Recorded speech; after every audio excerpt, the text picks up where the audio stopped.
ಎಲ್ಲ ಶೀಟು ಎಲ್ಲ ಹೋಗಿದೆ. ಮತ್ತು ಸಂಪೂರ್ಣ ಅದರ ಬಾಗಿಲು ಅದು ಕಿಟಕಿ ಎಲ್ಲ ನಾಲ್ಕು ತುಂಬ ಸರಿ ನಾವು ಕೂಡ ಮನವಿ ಕೊಟ್ಟಿದ್ದೇವೆ.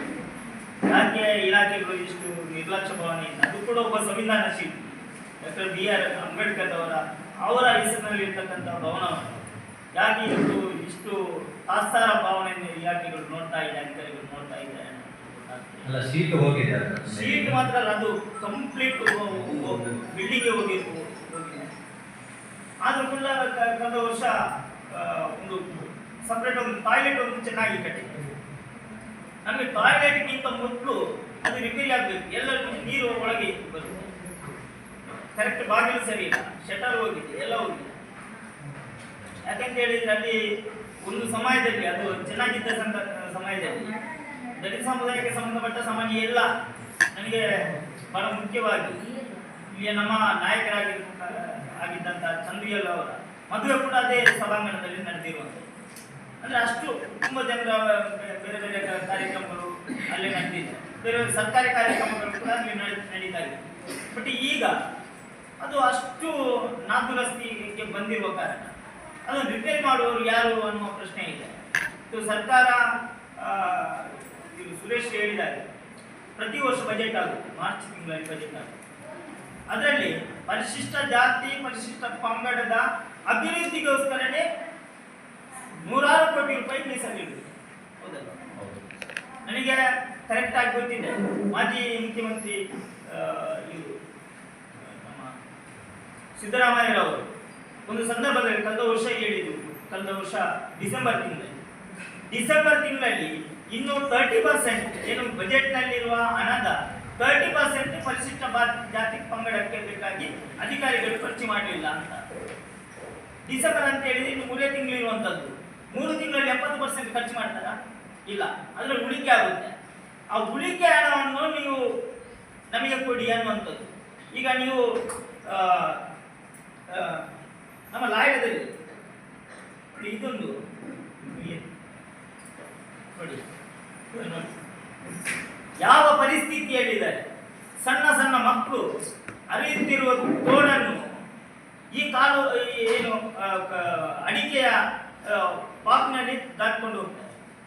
ನಾಳೆ ಏನಾದರೂ ಸಮಸ್ಯೆ ಆದರೆ ಈಗ ನೀವೆಲ್ಲ ಅಧಿಕಾರಿಗಳಿದ್ದೀರಿ, ನಿಮ್ಮ ಮಕ್ಕಳು ಎಲ್ಲಿ? ನೀವು ಎಲ್ಲ ಮನೆ ಕಟ್ಟಿದ್ದೆಲ್ಲ ರೋಡ್ ಸೈಡ್ ಎಲ್ಲರೂ, ಮತ್ತೆ ಮಕ್ಕಳಿಗೆ ಹೋಗ್ಲಿಕ್ಕೆ ಖಾಸಗಿ ವಾಹನ ಬರುತ್ತೆ, ಎಲ್ಲ ವ್ಯವಸ್ಥೆ ಇದೆ ನಿಮಗೆ. ಬಟ್ ನಮ್ಮಂಥವ್ರು ಈ ಕಾಡಲ್ಲಿ ಬದುಕ್ತಿರುವಂತಹ, ಈ ಹಳ್ಳಿ ಗಾಡಿನಲ್ಲಿ ಬದುಕ್ತಾ ಇರತಕ್ಕಂಥ ಮಕ್ಕಳು ನೋಡಿ ಈ ರೀತಿ ಅಪ್ಪ ಅಮ್ಮ ಡೈಲಿ ಈ ನದಿಯನ್ನು ದಾಟಿಸ್ಲಿಕ್ಕೆ ಹೋಗ್ಬೇಕು. ಸ್ವಲ್ಪ ಮಳೆ ಬಂದರೂ ಕೂಡ ಕಾಯ್ಬೇಕಾದ ಪರಿಸ್ಥಿತಿ ಇದೆ.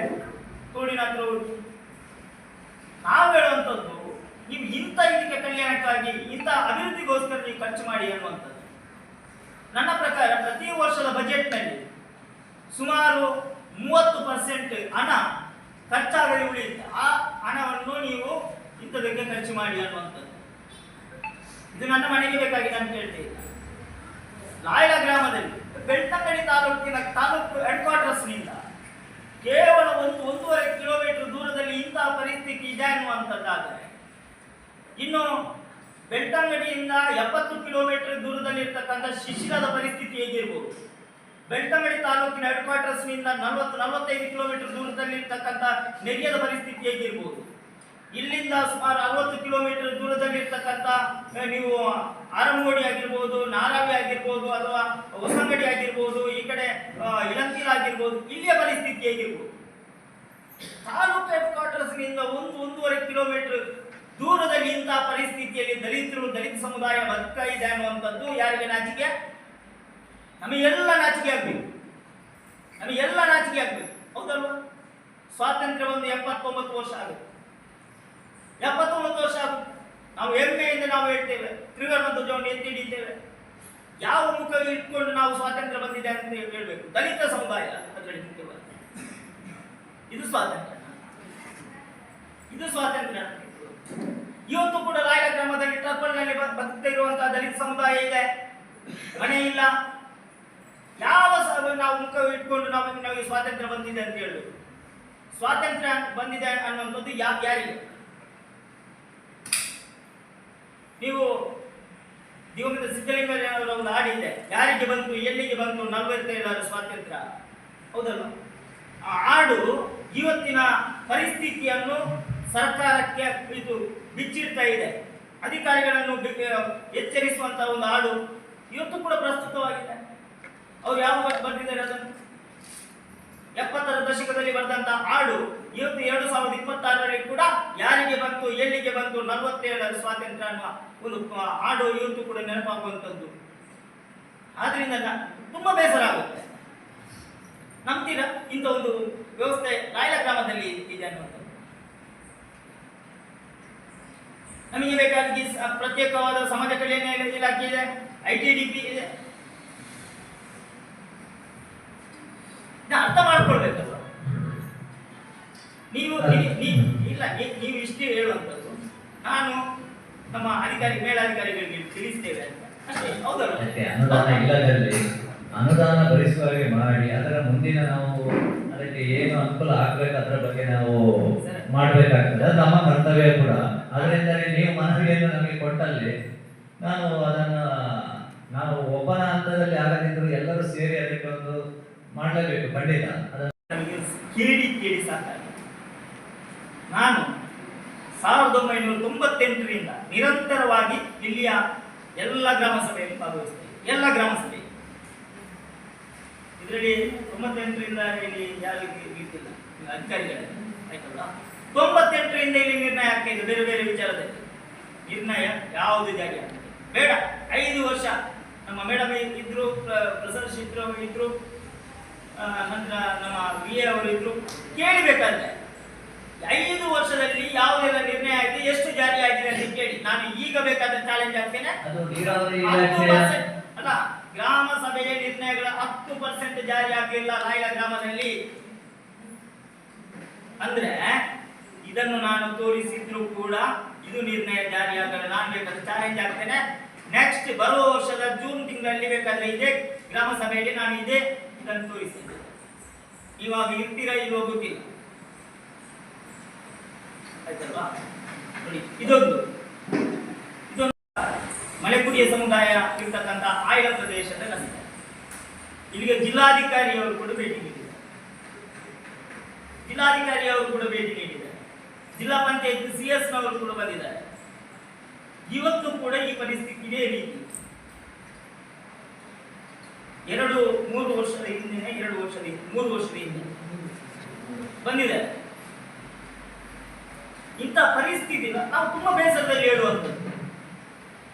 ನಮಗೆ ಇದನ್ನು ಫೋಟೋ ತೆಗೆದು ಪ್ರಿಂಟ್ ಹಾಕಿಸ್ಕೊಂಡು ಇಲ್ಲಿ ಬಂದು ಪ್ರದರ್ಶನ ಮಾಡಬೇಕಾಗಿಲ್ಲ. ಯಾಕೆ ಮಾಡ್ತಾ ಇದ್ದೇವೆ ಅಂತ ಹೇಳಿದ್ರೆ, ಅಧಿಕಾರಿ ವರ್ಗದ, ನಿಮ್ದು ಮಾತ್ರ ಅಲ್ಲ, ಜಿಲ್ಲಾ ಮಟ್ಟದ ಅಧಿಕಾರಿಗಳ ಕೂಡ ಬೇಜವಾಬ್ದಾರಿ ಇದೆ ಇದರಲ್ಲಿ. ಬೇಡ, ನೀವು ಹೇಳ್ತೀರಿ ಇದನ್ನು ನಾವು ಮಾಡ್ತೇವೆ ಅಂತ. ನಾನು ಇಲ್ಲಿದಲ್ಲ, ಈ ನಮ್ಮ ಗ್ರಾಮದಲ್ಲ, ಹತ್ತಿರದ ಗ್ರಾಮದ ಸವನಾಳಿದ್ದು ನಾನು ಉದಾಹರಣೆ ಕೊಡ್ತೇನೆ. ಪ್ರಸಾದನ ಇದ್ದಾರೆ ಪಕ್ಕದಲ್ಲಿ. ಕಳೆದ ವರ್ಷ ಮಳೆಕುಡಿಯ ಸಮುದಾಯದ ಒಂದು ಏರಿಯಾಕ್ಕೆ ಹೋಗುವ ಅಲ್ಲಿ ಒಂದು ನದಿ ಇದೆ. ಅದರಲ್ಲಿ ಇಬ್ಬರು ಸ್ಕೂಟರ್ನಲ್ಲಿ ಇಬ್ಬರು ಯುವಕರು ಮುಚ್ಕೊಂಡು ಹೋದ್ರು ನೀರಲ್ಲಿ. ಅರಣ್ಯ ಇಲಾಖೆ ನಮ್ಮ ಅರಣ್ಯ ಇಲಾಖೆಯವರು ಬಂದರು, ಜಿಲ್ಲಾ ಪಂಚಾಯತ್ ಅವರು ಬಂದರು, ತಾಲೂಕ್ ಪಂಚಾಯತ್ ಅವರು, DC ಅವರು ಬಂದರು. ಇತ್ತೀಚೆಗೆ ಏನು ಇದು ನಮ್ಮ ನಿಗಮದ ಪರಿಶಿಷ್ಟ ಜಾತಿ ಪಂಗಡದ ನಿಗಮದ ಅಧ್ಯಕ್ಷರಾದ ಪಲ್ಲವಿ ಮೇಡಮ್ ಅವರು ಬಂದರು. ಅವರು ದೂರು ಮಾಡಿದ್ರು, ಅಧಿಕಾರಿಗಳಿಗೆ ಬೇಕಾಬಿಟ್ಟಿ ಬೈದ್ರು. ಮೊನ್ನೆ ಅಲ್ಲಿ ಏನು ಮಾಡಿದ್ದಾರೆ ಗೊತ್ತಾ? ನಮ್ಮ ಮೆಣಸು ಗ್ರಾಮ ಪಂಚಾಯತ್ ಅವರು ಮತ್ತು ಅರಣ್ಯ ಇಲಾಖೆಯವರು ಬೋರ್ಡ್ ಹಾಕಿದ್ದಾರೆ. ನೀರು ಬರ್ತಾ ಇದೆ, ಯಾರು ದಾಟ್ಕೊಂಡು ಹೋಗಬಾರ್ದು. ಅಲ್ಲಿ 10 ಮನೆ ಇದೆ. 10 ಮನೆಯವರಿಗೆ ಪರ್ಯಾಯ ವ್ಯವಸ್ಥೆ ಏನಂತ ಹೇಳಿದ್ರೆ, ಉತ್ತರ ಅಧಿಕಾರಿಗಳಲ್ಲಿ, ಅರಣ್ಯ ಇಲಾಖೆ ಅಧಿಕಾರಿಗಳಲ್ಲಿ ಪತ್ರಿಕೆಯವರು ಕೇಳಿದ್ರೆ, ನಾವು ಅಲ್ಲಿ ಸಾರ್ವಜನಿಕರಿಗೆ ಹಾಕಿದ್ದಲ್ಲ, ಹೊರಗಿನವರು ಬಂದು ಏನಾದರೂ ಗೊತ್ತಿಲ್ಲ ಅಂದ್ರೆ ಅಲ್ಲಿ ಇದ್ದವರಿಗೆ ಏನು ಪರ್ಯಾಯ? ಅವ್ರು ನೀರು ಬರುವಾಗ ದಾಟ್ಬೋದ ಇರ್ತಾರೆ. ಅಂದ್ರೆ ಈಗ ಎಷ್ಟು ಇಲ್ಲಿ ನಾನು ಮೇಲಾಧಿಕಾರಿಗಳಿಗೆ ಹೇಳ್ತೇನೆ ಅಂತ ಹೇಳಿದ್ರು ಕೂಡ ಇದು ಇಲ್ಲಿಗೆ ಸಂಘ ಆಗಲ್ಲ, ಪರ್ಯಾಯ ವ್ಯವಸ್ಥೆ ಆಗಲ್ಲ. ಅಂದ್ರೆ ಅಷ್ಟು ಇವತ್ತು ದಲಿತ ಸಮುದಾಯ ಅಥವಾ ಪರಿಶಿಷ್ಟ ಜಾತಿ ಪಂಗಡದ ಸಮಸ್ಯೆಗಳಿಗೆ ಸ್ಪಂದನೆ ಮಾಡಲಿಕ್ಕೆ ನಮ್ಮ ಇಲಾಖೆ ಅಧಿಕಾರಿಗಳು ನಿರ್ಲಕ್ಷ್ಯತೆ ವಹಿಸ್ತಾರೆ, ಬೇಜವಾಬ್ದಾರಿ ವಹಿಸ್ತಾ ಇದ್ದಾರೆ ಅನ್ನೋದು ನನ್ನ ಆರೋಪ. ಹೌದಲ್ಲ? ನಾನು ಯಾಕೆ ನೋಡಿ ಒಂದೊಂದೇ ನಾನು ಯಾಕೆ ಹೇಳಿದೆ, ಇದು 3 ವರ್ಷ DC ಅವರು ಬಂದಿದ್ರು ಅಂತ ನಂಬ್ತೀರಾ? ಜಿಲ್ಲಾ ಪಂಚಾಯತ್ CS ನವರು ಬಂದಿದ್ದಾರೆ ಅಂತ ನಂಬ್ತೀರಾ? ಅವರಿಗೆ ಆದ ಕೆಲಸ ಇನ್ನು ನೀವು ಇದನ್ನು ಮಾಡಿಕೊಡ್ತೇನೆ ಅಂತ ಹೇಳಿದ್ರೆ ನಾವು ನಂಬಬೇಕಾ? ಇಲ್ಲಿ ನೀವು ಇಷ್ಟು ಜನ ವೇದಿಕೆಯಲ್ಲಿ ಇದ್ದೀರಲ್ಲ, ನಮ್ಮ ನಾಯಕರನ್ನು ಒಬ್ಬರನ್ನು ಬಿಟ್ಟು ನೀವೆಲ್ಲ ಅಧಿಕಾರಿಗಳು ಯಾರಾದರೂ ಇದನ್ನು 1 ವರ್ಷದ ಒಳಗಡೆ ಮಾಡಿಕೊಡ್ತೇನೆ ಅಂತ ಭರವಸೆ ಕೊಡ್ತೀರಾ? 100% ಮಾಡಿ ಹೇಳ್ತೀರಾ? ಹೇಳೋದಾದ್ರೆ ನಾನು ಈಗಲೇ ನಿಮ್ಮಲ್ಲಿ ಕ್ಷಮೆ ಕೇಳ್ತೀನಿ. ಇಷ್ಟದ ತನಕ ನಿಮಗೆ ಏನಾದರೂ ಕೈಗೆ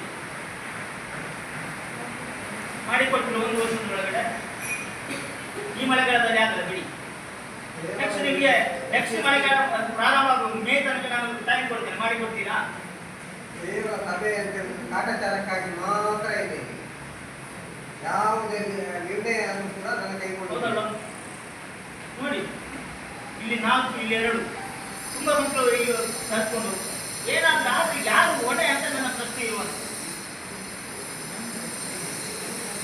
ಮಕ್ಕಳೇನಾದ್ರೂ ಕೊಳ್ಳಕ್ಕೆ ಹೋಗಿ ಏನಾದ್ರೂ ಹೆಚ್ಚು ಕಡಿಮೆ ಆದ್ರೆ ನೀವು ಹತ್ರ ಕೂಡ ಬರಲ್ಲ.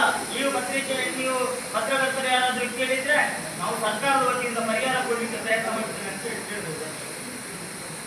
ಓದದ್ದು ಯಾರಿಗೆ? ತಂದೆ ತಾಯಿ ಸಮಸ್ಯೆ